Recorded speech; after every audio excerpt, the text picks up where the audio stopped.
Assalamualaikum warahmatullahi wabarakatuh.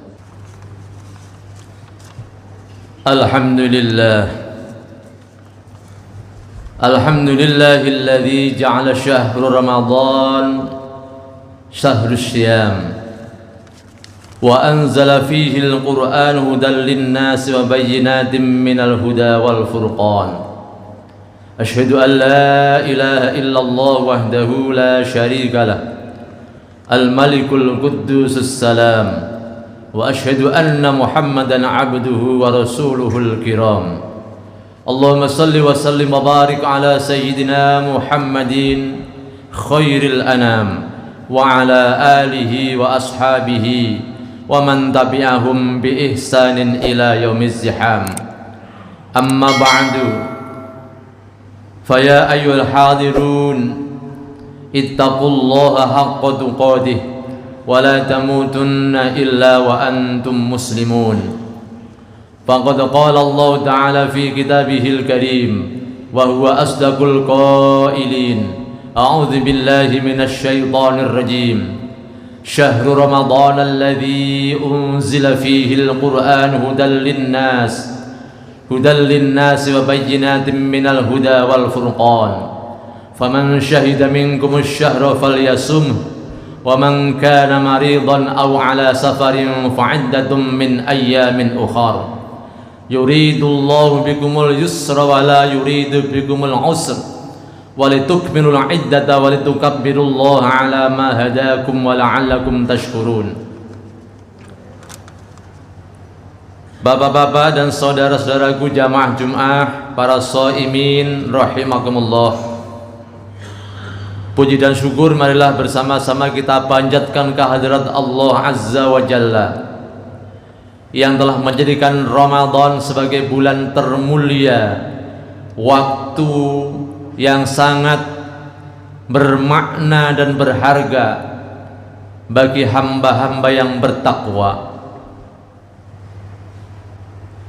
Mudah-mudahan dengan Ramadan tahun ini yang kita semua masih diberikan kesempatan oleh Allah untuk bisa memanfaatkan dan menikmatinya, menjadi Ramadan yang punya nilai lebih baik dibanding Ramadan tahun yang lalu untuk diri kita semua. Salawat dan salam semoga Allah limpah curahkan ke pangkuan Nabi kita, Nabi besar Muhammad sallallahu alaihi wasallam. Semoga Allah limpahkan pula kepada keluarga beliau yang mulia dan para sahabatnya, dan mudah-mudahan keberkahannya Allah limpahkan kepada kita dan juga generasi kita ila yaumil qiyamah. Amin Allahumma amin. Saudaraku jamaah Jumat para shaimin rahimakumullah, dalam kesempatan yang mulia siang hari ini, khatib berwasiat kepada hadirin umumnya, kepada khatib khususnya, marilah bersama-sama kita senantiasa berupaya untuk meningkatkan ketakwaan kita kepada Allah Subhanahu wa taala dengan senantiasa secara cepat merespon setiap yang Allah perintahkan dan berupaya untuk tidak pernah ada keinginan untuk melanggar yang Allah larang, yang menjadi batasan-batasan antara orang-orang yang beriman kepada Allah dan bertakwa kepadanya dan orang-orang yang durhaka kepada Allah. Mudah-mudahan kita termasuk orang-orang yang mampu meraih derajat muttaqin di sisinya. Hadirin rahimakumullah, bulan Ramadan bulan yang banyak istilah dan namanya. Yang kita kenal di antara syahrus shaum sebagai bulan puasa, karena di dalamnya memang diwajibkan oleh Allah berpuasa bagi orang-orang yang beriman. Yang kedua dikatakan pula syahrul rahmah, bulan di mana Allah menggelar seluas-luasnya rahmat atau kasih sayangnya. Ada pula yang mengatakan syahrul maghfirah, bulan ampunan, karena dalam bulan Ramadan Allah pun menggelar seluas-luasnya ampunan bagi hambanya yang mau memohon ampun kepadanya. Kemudian ada yang mengatakan pula syahrul barakah, bulan keberkahan. Itu pun berlaku bagi orang-orang yang mempunyai kemauan untuk meraih keberkahan di bulan Ramadan. Kemudian ada pula yang mengatakan syahrut taubah, bulan taubat, karena bulan Ramadan adalah bulan dibukakannya pintu taubat seluas-luasnya oleh Allah. Maka berapapun besarnya dosa seorang hamba, kalau bulan Ramadan mau bertobat kepada Allah, maka Allah akan menerima taubatnya. Sebuah hikayat meriwayatkan ada seorang laki-laki yang tidak pernah sholat sama sekali, tapi ketika hendak masuk bulan Ramadan, ia berupaya untuk membersihkan dirinya, membersihkan pakaiannya, kemudian datang ke masjid untuk sholat berjamaah. Ketika malam harinya sholat tarawih, belum begitu berjalan waktu lama di bulan Ramadan, tibalah saatnya ia harus berpulang ke rahmatullah. Maka pada malam harinya seorang sahabat bermimpi bertemu dengannya, dan ia melihat orang ini berada di tempat yang sangat mulia. Maka ditanya, wahai saudaraku, apa yang Allah berbuat kepadamu? Maka orang ini menjawab, wahai saudaraku, Allah mengampuni dosa-dosaku, dan Allah menempatkan di tempat yang sebaik ini di sisinya. Kembali saudara ini berkata dan bertanya, apa yang menyebabkan ini wahai saudaraku? Ketahuilah bahwa ketika Ramadan hendak datang, aku tahu bahwa Allah membuka pintu taubatnya seluas-luasnya, maka aku bergegas untuk kembali kepadanya. Walaupun dosaku begitu besar, ibadah tidak pernah aku lakukan, tapi karena kemuliaan Ramadan, aku bermaksud untuk hadir di depan Allah Sang Khalik. Maka kedatanganku Allah sambut dengan begitu hangat. Allah ampuni dosa-dosaku, dan berkah kemuliaan Ramadan Allah muliakan aku di tempat yang seperti ini. Itu bagi orang yang begitu banyak dosanya. Bagi kita yang insya Allah lebih baik daripada itu kondisi kita, insya Allah akan Allah muliakan lebih mulia daripada dalam kisah ini. Hadirin rahimakumullah, syahrul Ramadan dikatakan pula syahrul Quran, bulan Al-Quran, karena di dalamnya Allah turunkan Al-Quran. Kemudian di dalamnya pula Allah himbau kepada hamba-hambanya agar hari-harinya selalu bersama dengan Al-Quran. Hadirin rahimakumullah, Al-Quran adalah kitab undang-undang yang memuat hukum-hukum Islam. Al-Quran merupakan sumber yang melimpah kebaikan dan hikmahnya pada hati orang-orang yang beriman.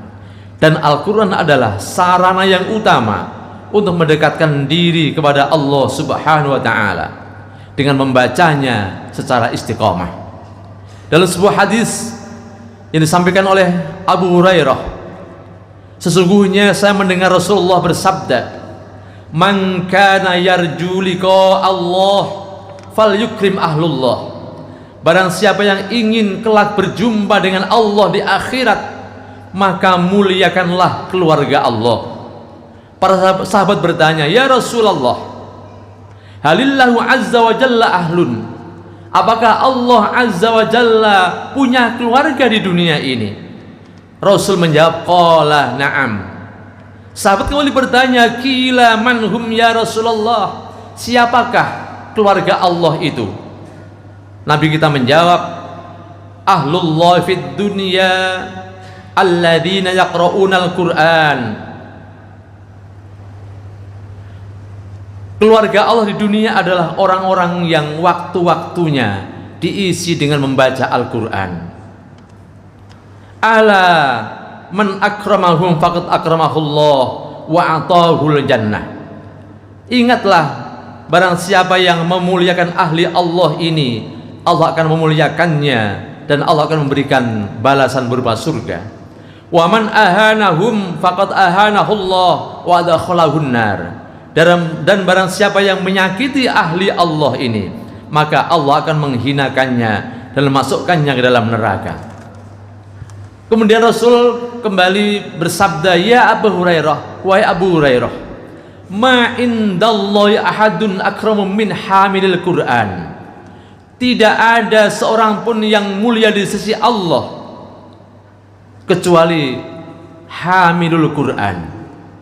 Ala wa inna hamilul Quran indallahi akram min kulli ahadin illal anbiya. Ingatlah bahwa sesungguhnya hamilul Quran di sisi Allah itu lebih mulia dan tidak ada yang menandinginya kecuali para nabi. Kemudian para ulama menjelaskan bahwa yang disebut dengan hamilul Quran adalah orang-orang yang waktunya dipenuhi dengan bacaan Al-Quran, mampu mentadaburi maknanya dan mengamalkan dalam kehidupan dan ibadahnya. Dan sesungguhnya hamilul Quran itu mempunyai kedudukan yang sangat tinggi di sisi Allah. Tidak seorang pun yang mampu mengalahkannya kecuali para nabi. Jamaah yang dimuliakan Allah Subhanahu wa taala, para shaimin yang berbahagia, membaca Al-Quran bagi kaum muslimin adalah sangat dianjurkan, sehingga Rasulullah sallallahu alaihi wasallam pernah memberikan perumpamaan dalam sebuah hadisnya yang diriwayatkan oleh lima orang imam ahli hadis. Beliau bersabda, mathalul mu'minina alladzi yaqra'ul Qur'an mithlul utrujati rihuha thayyibun wa ta'muha thayyibun. Perumpamaan orang-orang yang beriman yang gemar membaca Al-Quran adalah seperti buah utrujah, rihuha thayyibun, aromanya wangi, wa ta'muha thayyibun, dan rasanya enak. Wa mathalul mu'minil ladzi la yaqra'ul Qur'an, dan perumpamaan orang yang beriman yang tidak gemar membaca Al-Quran, kata Nabi, mithlut tamrati, seperti buah kurma, la rihalaha wa ta'muha khulwun, tidak punya aroma wangi tapi rasanya tetap manis. Wa mathalul munafiqil ladzi yaqra'ul Qur'an, adapun perumpamaan orang munafik yang membaca Al-Quran adalah mithlur raihanati, seperti buah raihanah, rihuha tibun wa ta'muha murrun, aromanya wangi tetapi rasanya sangat pahit. Wa mathalul munafiqil ladzi la yaqra'ul Qur'an, adapun orang-orang munafik yang tidak pernah baca Al-Quran adalah mithlul hanzalati, seperti buah hanzalah, la rihalaha wa ta'muha murrun, tidak ada aroma sedikit pun wangiannya dan rasanya sangat pahit. Hadirin rahimakumullah, dari keterangan di atas tentu menjadi motivasi bagi kita semua. Tidak ada alasan sedikit pun ketika bulan Ramadan datang ini kecuali kita berupaya untuk senantiasa dekat dengan Al-Quran. Karena Al-Quran dibaca tidak mengenal tempat, di rumah silahkan, di masjid lebih bagus, di kantor pun boleh, di perjalanan pun tidak masalah, sepanjang kita niat ibadah kepada Allah Subhanahu wa ta'ala. Jangan sampai seperti orang-orang yang di awal Ramadan ingin mendapatkan semuanya, rahmah ingin mendapatkan, maghfirah ingin didapatkan, kemudian ingin mendapatkan surganya Allah, tapi ketika sudah berjalan bulan Ramadan, ketika malam hari tidak mampu melawan hawa nafsu untuk sholat tarawih, siang hari tidak membaca Al-Quran karena lemas dan lemah, dan ketika punya rizki tidak mampu mengeluarkan sedikit pun karena memikirkan lebaran dan pulang kampung. Inilah orang-orang yang merugi karena tidak mampu meraih kebaikan-kebaikan Ramadan. Mudah-mudahan kita semua termasuk orang-orang yang mampu memanfaatkan kebaikan dan keutamaan Ramadan, sehingga insya Allah Ramadan tahun ini bisa kita raih keutamaannya lebih banyak lagi dibanding yang kita raih pada waktu-waktu yang telah lalu. Amin Allahumma amin. A'udzu billahi minasy syaithanir rajim. Innal ladzina yatluna kitaballahi wa aqamus salata wa anfiqu mimma razaqnahum sirran wa alaniyah وأنفقوا مما رزقناهم سرا وعلانية يرجون تجارة لن تبور.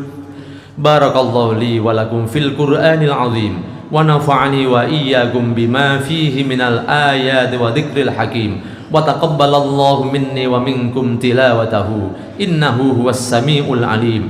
أقول قولي هذا أستغفر الله العظيم لي ولكم ولسائر المسلمين والمسلمات والمؤمنين والمؤمنات فاستغفروه إنه هو الغفور الرحيم.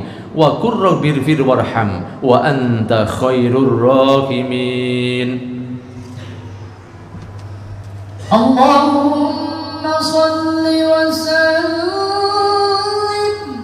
وزد وانعم وتفضل وبارك بجلالك وكمالك على زين عبادك وأشرف عبادك سيد العرب والعجم وإمام طيبة والحرم سيدنا ومولانا محمد وعلى آله وصحبه وسلم.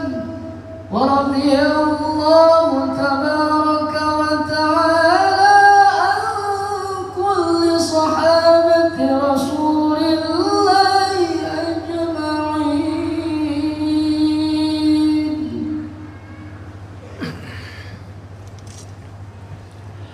الحمد لله الذي أمرنا بالاتحاد والاعتصام بحبل الله المتين. أشهد أن لا إله إلا الله وحده لا شريك له إياه نعبد وإياه نستعين. وأشهد أن محمدا عبده ورسوله المبعوث رحمة للعالمين. اللهم صل وسلم وبارك على سيدنا محمد وعلى آله وأصحابه أجمعين وسلم تسليما كثيرا. أما بعد فيا عباد الله يا إخوان المسلمين المعتكفين رحمكم الله اتقوا الله حق تقاته ولا تموتن إلا وأنتم مسلمون. واعلموا أن الله سبحانه وتعالى صلى على نبيه قديما وقال تعالى في كتابه الكريم أعوذ بالله من الشيطان الرجيم إن الله وملائكته يصلون على النبي يا أيها الذين آمنوا صلوا عليه وسلموا تسليما. اللهم صل وسلم وبارك على سيدنا محمد سيد المرسلين وعلى آله وأصحابه وأزواجه وذرياته أجمعين. وارض اللهم على أربعة الخلفاء الراشدين سيدنا أبي بكر وعمر وعثمان وعلي وعن بقية الصحابة والتابعين وتابع التابعين ومن تبعهم بإحسان إلى يوم الدين وعلينا معهم برحمتك يا أرحم الراحمين. اللهم اغفر للمسلمين والمسلمات والمؤمنين والمؤمنات الأحياء منهم والأموات إنك سميع قريب مجيب الدعوات يا قاضي الحاجات. اللهم اصلح جميع ولاة المسلمين. اللهم أعز الإسلام والمسلمين وأهلك الكافرة والظالمين. اللهم انصر إخواننا المسلمين المستضعفين في فلسطين.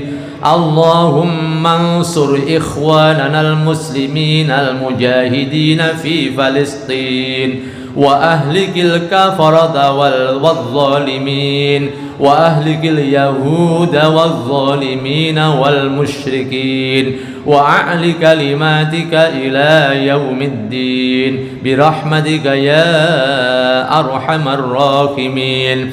ربنا آتنا في الدنيا حسنة وفي الآخرة حسنة وقنا عذاب النار. عباد الله، إن الله يأمر بالعدل والإحسان وإيتاء ذي القربى وينهى عن الفحشاء والمنكر والبغي يعظكم لعلكم تذكرون. فاذكروا الله العظيم يذكركم واسألوه من فضله يعطيكم ولذكر الله أكبر. أقيموا الصلاة.